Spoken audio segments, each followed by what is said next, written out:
visiter la chocolaterie de Chantal est une aventure risquée pour les gourmands.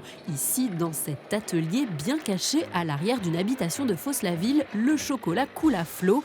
Et ce matin-là, il va principalement servir à la fabrication de ces petits œufs de Pâques. Plus d'une tonne d'entre eux seront vendus ces prochaines semaines, une quantité que cette passionnée était loin d'imaginer il y a 15 ans, lorsqu'elle entame une reconversion à 180 degrés. Voilà, je suis d'une génération où on ne choisit pas toujours ce qu'on fait, donc j'ai fait des études de comptabilité, j'ai travaillé un petit moment là-dedans, mais c'était vraiment pas ma passion. Alors à 42 ans, elle débute une formation en pâtisserie en cours du soir. J'avais un petit atelier où je faisais déjà mes petites découvertes, recettes et autres. J'avais très peu de matériel parce que le matériel coûte très très cher. Et je faisais mes petites créations ainsi. Et puis tout doucettement, je me suis mise à faire vraiment de ma passion mon métier.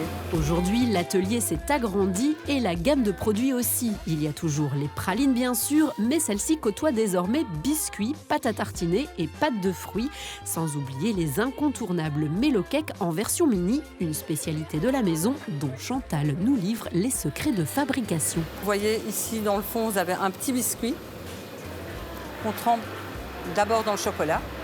On reprend tous les biscuits.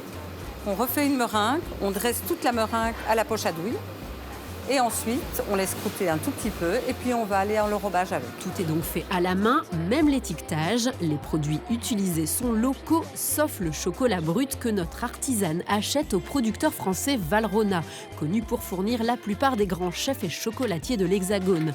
Il y a peu, elle a même conçu sa propre recette après un petit détour par l'océan Indien.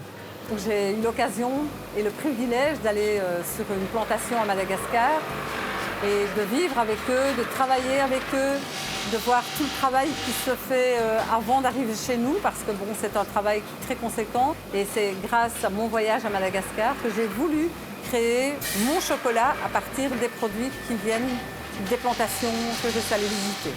Aujourd'hui, la chocolaterie Florence, son 9 employés, un chiffre d'affaires annuel d'1,4 million d'euros et 2 boutiques à Fos-la-Ville. Chantal vend aussi chez des petits producteurs et dans des magasins à la ferme. Pour le futur, elle compte surtout continuer à développer ses produits. On n'a plus le projet de s'agrandir parce que bon voilà, on n'a pas envie de devenir industriel, on veut rester comme on est. Je veux rester accessible à tout le monde, que quand quelqu'un vient au magasin et qu'il demande à me parler, que je puisse encore y aller personnellement. Et pour le long terme, la relève est déjà assurée puisque 2 des enfants de Chantal ont pris goût au chocolat et travaillent aujourd'hui à ses côtés.